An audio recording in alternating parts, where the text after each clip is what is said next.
friends, welcome to my channel, All the Small Plants, or welcome back if you have been here before.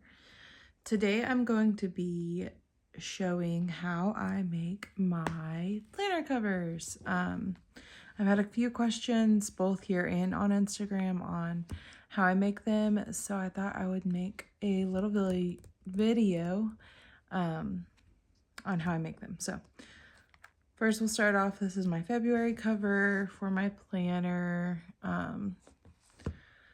What I use is I use computer or your phone, Pinterest, Canva, and then paper, printer, obviously. And then if you have them, you don't have to.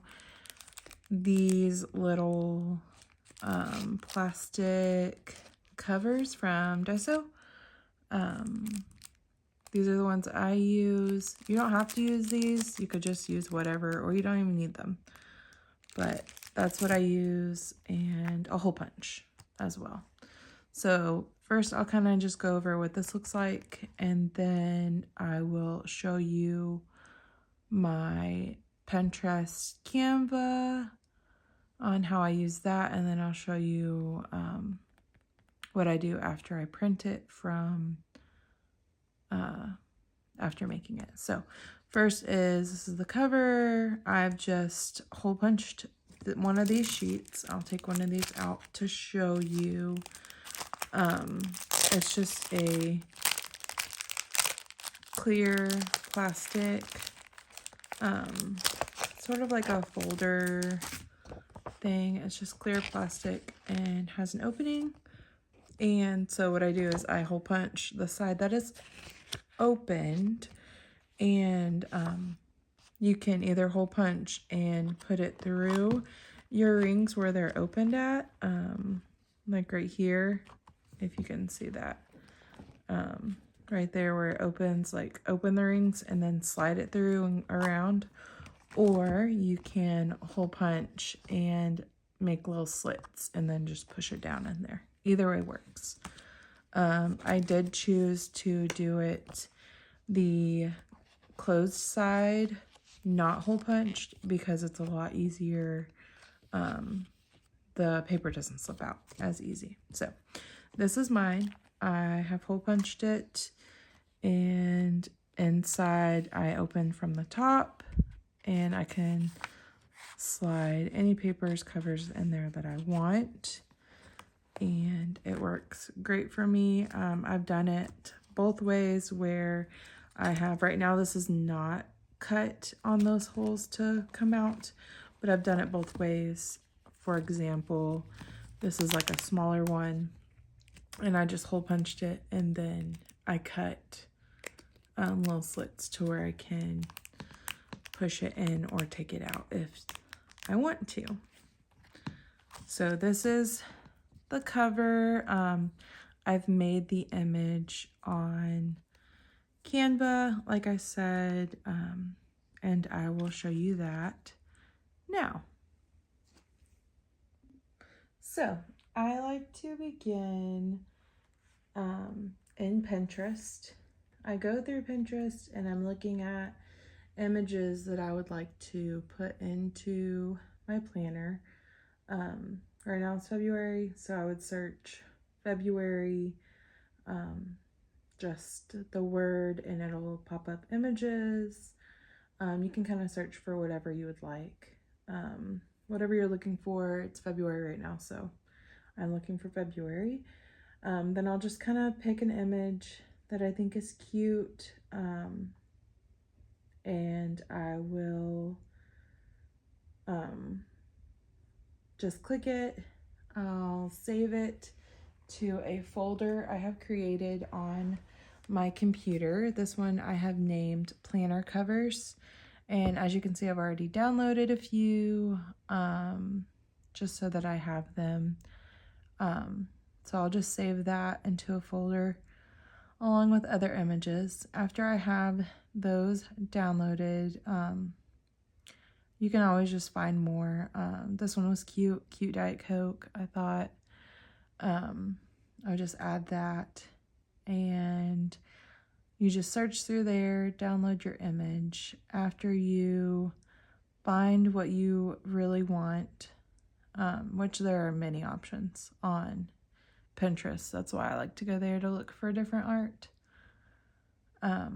Just anything you could possibly want, which is really nice. After you go there, I go over to Canva, and in Canva, I have done this so often I already have one, but you can go into templates and you can search the word collage, which I've done before, so you can kind of see that down there. But you'll just search the word collage, and it will bring up a bunch of different types of collages. There'll be some wide ones, some narrow ones. You're kind of just looking for your style and what you would like. I do recommend you using a narrower one if you have a planner similar to mine, just because it's going to cut images off. If you use the wide one, it won't be able to show everything that you'll want on there. And so I use a narrow one currently, and there's a lot of different options that you're able to use, but if you do the narrow one, you'll have a better chance at it printing correctly.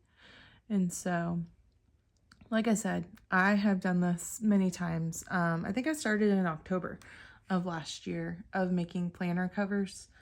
And so I have one I've been using for a while. It says Christmas still because I've not changed that.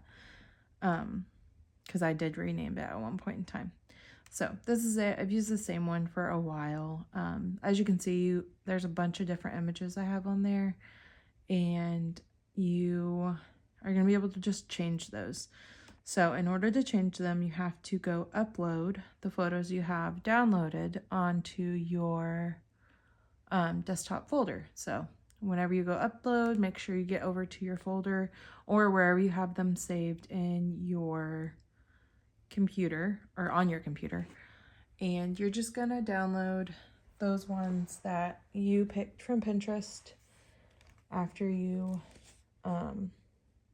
download them, or will upload them into it. You'll have all your options. Some of these are from my current setup and not my example, but that's okay. So you'll just click the image,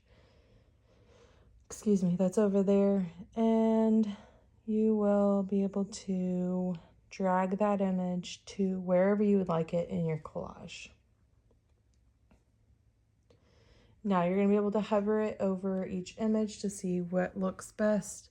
You can minimize the image, but it doesn't make it look as good. But you're able to do that and just drag your photos, make them look good and where you want them. You have options of rotating, if you don't like it the way it's put in there. And you can kind of just mess with it, see what you like, what you don't. You can even move the frames around. That's all not perfect. Once you're finished and you have everything uploaded and ready to go, you can hit that share button and then you may download it. Has these options. I always just kind of go with whatever is the suggested option, just because Canva knows best because I don't know exactly which one. And so you'll just download it. It can save to wherever you need it to save. Usually if you download something, it just pops up on your computer. And then after you download it, you can go ahead and click it and open it up. You're going to want to print it. I usually go and print it, and I have a Pocket Day Designer. So the one that works best for me would be a 4x6. I always make sure I put it in portrait. I go to 4x6 because that's what fits the pocket size. and then I'll make sure to shrink to fit it. And then that makes it perfect, the perfect size to cut out and slip into my plastic cover thing that I got from Daiso. But after you do that, you've printed it, you've done your thing, you're good to go. So we are back to here. I just showed you what to do on the computer. Now you have your printed planner cover. You have already inserted your plastic cover. I'll just take mine out. So it's just plain. And so like I said, I did mine where it's opened on this side, closed on this side, and it's one of these from Daiso. And also, you don't even have to have one of these. If you wanted to, you could just have your printed cover. This is my November one. And you could just hole punch and push it in there. And it's good. Like, you don't have to. This is just so I can switch them out easier. But if you don't really care about that, you can easily just print it out, hole punch, and put it right in there. So I currently have, this is my cover. I have this piece of just like black plastic. I don't even know what it's from. And I've put that in there as like sort of a divider just for me. And that it also helps it make look a little better in case I cut it wrong, because let's be honest, I'm not the perfect at cutting. If you have a paper cutter, that would be so much easier, because then you could just cut it perfectly, but I don't. So sometimes there's a little overhang, but since it's just black, you can't really tell. In my opinion, you can't tell. In your opinion, you might be able to tell, but that's fine by me because it's my planner and not yours. So you'll be able to cut it, fit it however you want. Also, it makes the black backdrop for whatever I want to put in the back. So, and once you've cut it, you put it in. There you go. You have it. You have your own planner cover. Like I've said, I've used literally this is the same design. I just changed the photos. I just put something else here, change it, and then it like kind of makes it different each month, which this, I didn't put February, even though this is technically February. I just didn't put pinks and reds. And I'll probably only keep it for February, but there you go. That is how I make my planner covers for my Spiral Pocket Day Designer. You don't have to have these from Daiso. If you do, that's great. I might be able to find something on Amazon that's super similar. I will look, and if I find it, I will link it in the description so that you will have that. And yeah, go make your own planner cover. It's super easy. You don't really need a lot. You need like a hole puncher, and you don't even have to have, currently right now I do have the square hole punch for this. But to be honest, if you just took it and you measured out, and you could use a hole puncher that's a circle one, would not be a big deal. So yeah, there you go. How to create your own planner cover that is designed by you and what you want. So I hope you have a great day, and I'll catch you on the next one.